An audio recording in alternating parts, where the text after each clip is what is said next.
My name is Nancy. I have a 7 years older brother named Keith. Ever since he was a child, he excelled academically. His performance was top-notch from an early age, and he graduated from prestigious high school and university. Naturally, our parents were very proud of him and often spoke about how Keith is so amazing. Perhaps due to this environment, his personality became warped as he grew up. Always being expected to excel and constantly praised may have caused him to overestimate himself. Upon graduating from university and finding a new job, he decided to leave our family home. When he left, he sarcastically remarked, "I can't bear such a mundane life in this house anymore," with a wry smile. I'll never forget the look on our parents' faces at that moment. With a look that couldn't hide their surprise and a hint of sadness, they said, "In the past, Keith was always cheerful and cherished us." Honestly, I was angry then. I never stood out like my brother in studies or sports. And the high school I attended wasn't super prestigious, but I valued the bond and love of our family. Both my brother and I owe our lives to our parents' support. I wished he felt that too. During my high school years, I realized daily how precious the warmth and love of a family are. Strangely, my brother didn't seem to feel that love.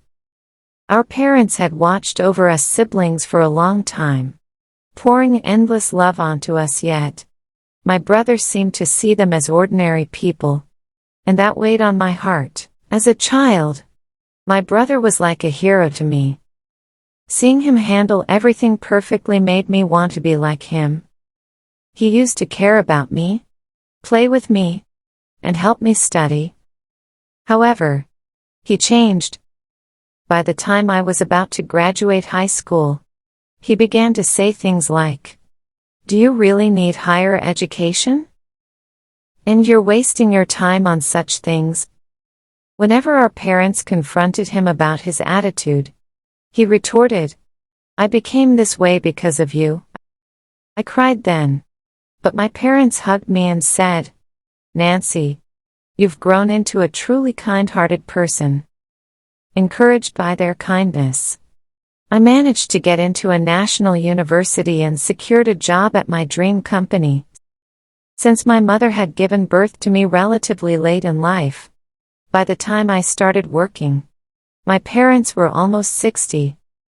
By then, my brother was already married, but oddly enough, neither my parents nor I had met his wife. My parents had brought up the idea of inviting him home several times, but he always hesitated, saying, "It's a bit of a consideration to introduce her to our family," and avoided bringing his wife to our house. About half a year has passed since I started my life as a new member of the workforce. Just when I thought I was gradually getting accustomed to my job, an unexpected event occurred. During work hours, when I usually wouldn't receive personal calls, my cell phone displayed an incoming call from my mother. Normally, my mother knows I'm at work, so she wouldn't call. I stepped outside and discreetly answered the phone. My mother's voice was softer than usual. "Hey, are you okay? Are you busy right now?" "No, I'm okay." "What happened?" "The thing is, your father suddenly fell ill." I felt a weight on my chest at those words. I immediately informed my supervisor about the situation, ran to the station to catch a taxi, and hurried to the hospital my mother had told me about. Along the way, I repeatedly hoped and prayed in my mind, wondering how my father was and hoping that he was all right, as I headed to the hospital. When I entered the waiting room, my mother, tears streaming down her face, greeted me. "What happened, Mom?" I sat next to my mother, filled with worry. How did my father, who was fine in the morning, suddenly end up in this condition? Unable to process that question, words poured out of my mouth one after another. After a pause, she quietly said, "Your father has been diagnosed with cancer." Hearing this, I felt as if time had stopped. Why? My surprise and anxiety from deep within spilled out in my voice. My mother took a deep breath and began to speak with sadness. "It's stage 4. The cancer has spread to the bile duct, and they said it's hard to remove it all." After that, my mother couldn't stop her tears, and I choked on my words multiple times as I listened. "So, what treatment will be done next?" I asked my mother, seeking hope. She nodded somberly after a short pause. After a while, the attending physician came and explained the detailed condition and the treatment. My father's illness had progressed more than expected, and metastasis to other parts had been confirmed. Therefore, even if they operated, there was a significant risk, and they couldn't guarantee success. My mother and I held hands, trying to come to terms with this reality. The doctor's words were matter-of-fact, making us acutely aware of the harsh reality we faced. Specifically, you can either continue with chemotherapy or choose support in a palliative care ward. Both are crucial choices, so we'd like the family to discuss and decide together. The doctor's calm words resonated in my ears. As I slowly sat down on the sofa in the corner of the waiting room, a silence spread between us. Only the ticking of the clock's second hand seemed to carve through the heavy atmosphere. Seeing tears quietly stream down my mother's face, I pondered how to approach the situation. It was a challenging time to communicate, but necessary procedures had to be followed to move forward. "We should include Keith in this conversation. Let's contact him immediately and discuss making a decision together." I suggested it and picked up my smartphone.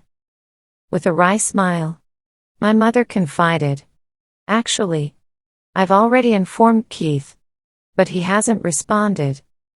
At that moment, recalling past events and my brother's nature, I had a certain premonition. When he sought help, he'd get extremely upset if he didn't respond quickly. Yet, he tended to run away from situations requiring tough decisions. However, believing that the opinions of the entire family were essential this time, I kept calling him. After more than 10 attempts, I finally heard my brother's slightly irritated voice. "What do you want? Calling me over and over? Brother, do you fully understand Dad's condition? Mom should have informed you in detail. Why haven't you come to the hospital?" My voice was imbued with both urgency and anxiety. After a brief pause, he sighed in seeming annoyance. "Of course I know. But unlike you, I'm swamped with work. Dad's still alive, isn't he? I don't think there's any need to be overly concerned." His words lacked any shred of understanding or empathy, deeply shaking me. "This isn't a joke. We don't know what could happen to Dad at any moment. Have you forgotten how much he's worked for our family? We are here today because of his support." I felt tears threatening to spill. However, without showing any emotion, my brother curtly said, "Now's not the time to be fussing over this. There's no point in discussing further." I'm hanging up and promptly ended the call. Stunned by the exchange, I was at a loss. I couldn't hide my astonishment at my brother's indifference. I knew he lacked a sense of family bond and gratitude, but I never thought he'd grown into such a detached person. When I returned to my mother, a look of concern was evident on her face. "What happened?" she inquired. I replied, "It seems he is quite busy now. avoiding the details. My mother sighed deeply, murmuring, "It would have been comforting if Keith was here." My father chose to spend his final moments in a palliative care ward, and a few months after that decision, he quietly passed away. I informed my brother of this somber news over the phone and conveyed the details of the wake and funeral. However, his response was cold, stating, "I'm busy with work, so I can't attend. Please proceed without me." True to his word, he didn't appear at our father's wake or funeral. It seemed even my mother was shocked by this fact. She probably never imagined her son wouldn't show up for his father's funeral.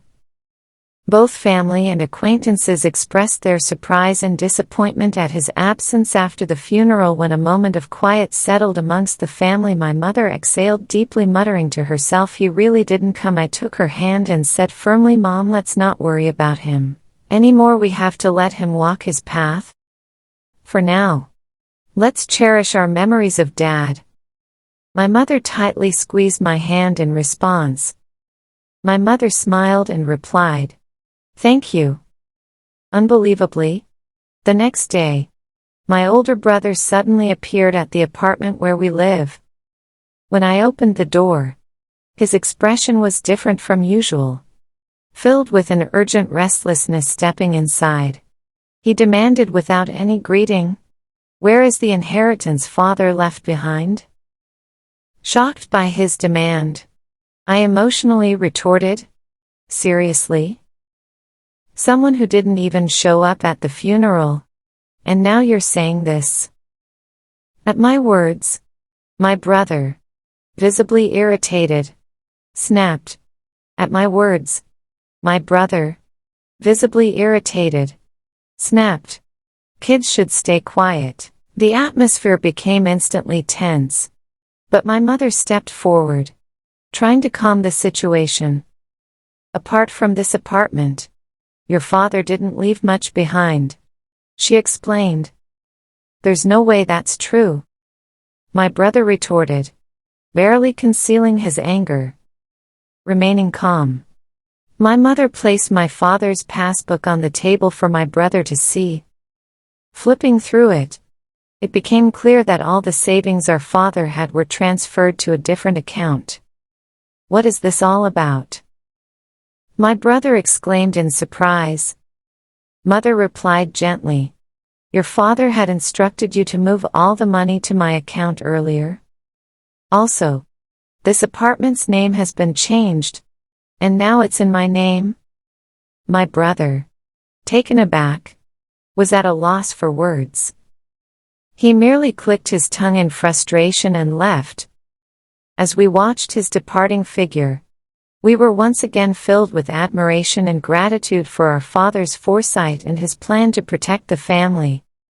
A few months later, my mother suddenly fell ill and was immediately taken to the hospital. It was completely unexpected, and the family was filled with shock and concern. The diagnosis revealed that she had pneumonia, and it was in a more advanced stage than we thought. I remembered her coughing slightly recently, when she had seen a doctor at a small clinic before. She had been diagnosed with a minor cold.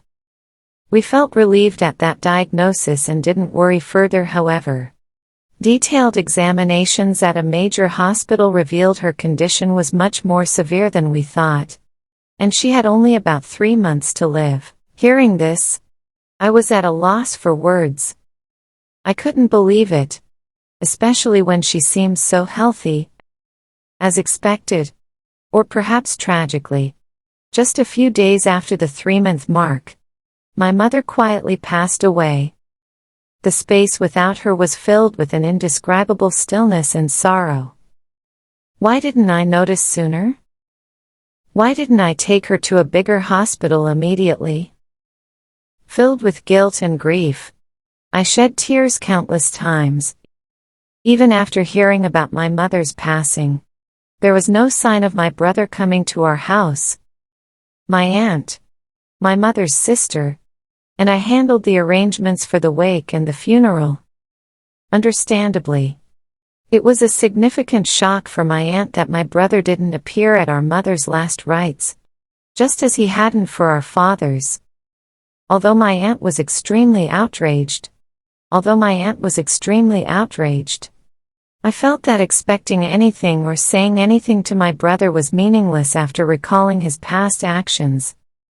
However, a few days after the funeral, as my aunt and I were sorting out the heirlooms, my brother appeared again, accompanied by his wife, whom we were meeting for the first time.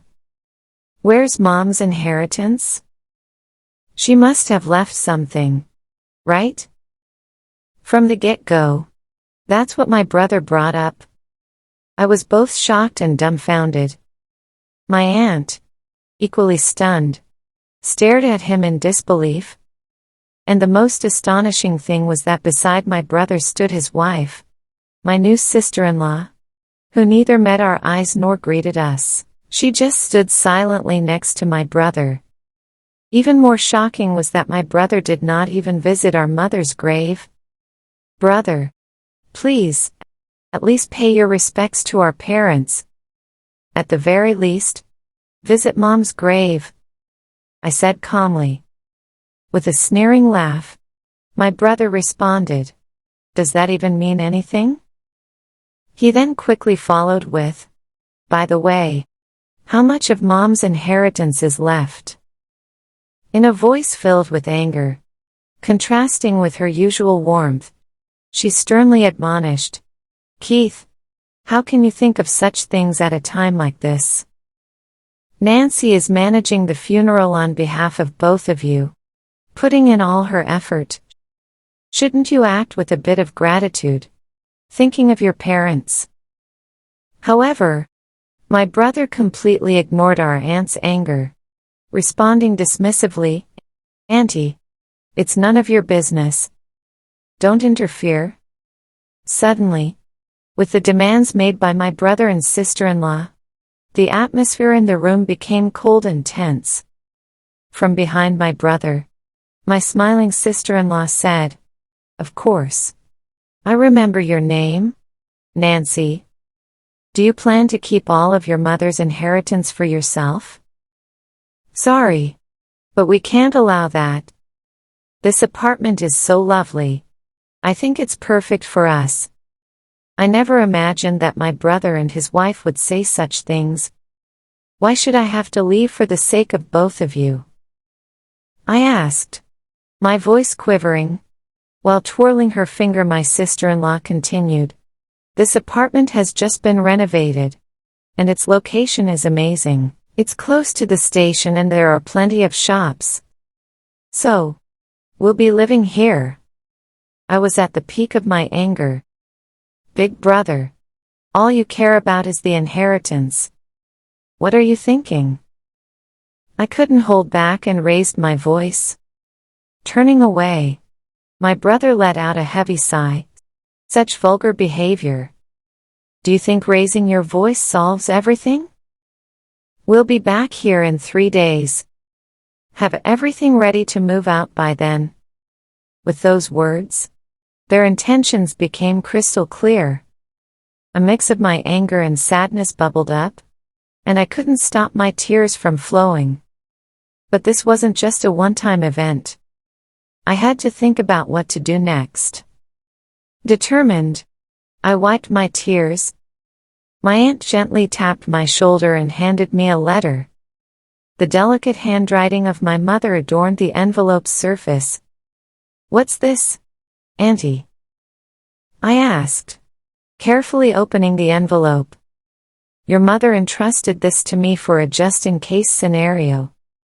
She told me to give it to you at the right moment," my aunt said, tears forming in her eyes. I unfolded the paper inside. My mother's beautiful handwriting filled the page. "Tell my precious Nancy, if you are reading this letter, it means I'm no longer in this world. I'm truly sorry for our sudden parting." I felt warmth in the back of my eyes, tears beginning to flow. "You might have Keith visit the house concerning the inheritance. But don't worry. Everything that your father handed down to me is now yours." I was at a loss for words. I had no idea my mother had thought this far ahead and prepared everything in advance. "I'm sorry for suddenly leaving you alone. But I'm at peace, because I've seen how much you've grown into a wonderful person. While learning is essential, it's not everything. The kindness and compassion you learn through your interactions with people is what I believe holds the most value. Your father and I were genuinely happy to see you grow up with such a warm heart until our last days. And words can't express just how proud we are of you. I truly want to express my heartfelt gratitude. Thank you." Overwhelmed, I read on, deeply moved. "Mom."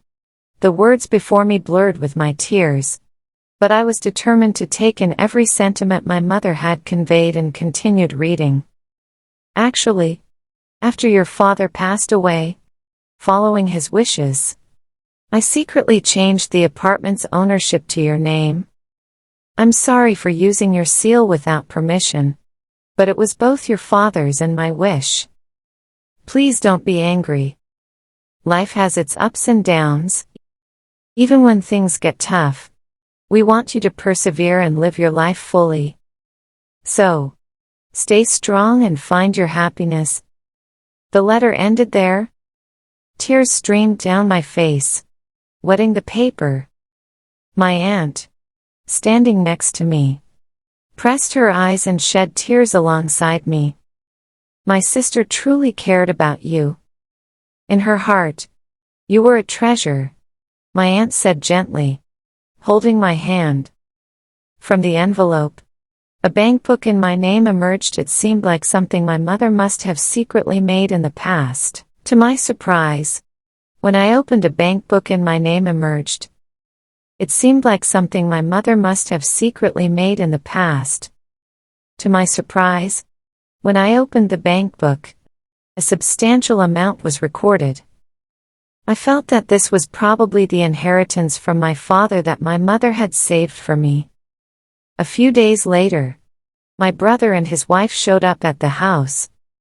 Without even knocking on the door, they entered as if it was their own home.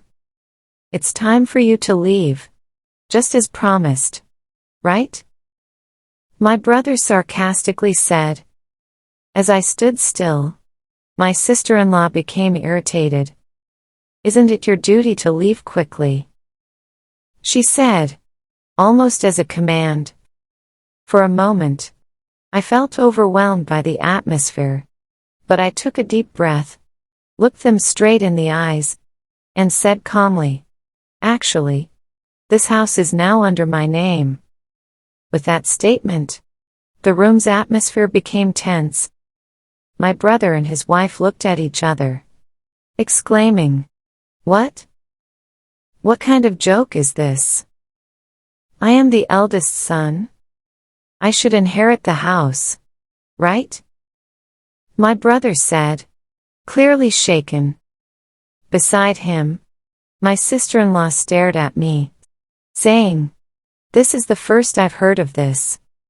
However, I had decided to state the facts. The house and the inheritance are all managed under my name. So, there's nothing to divide. My brother frowned.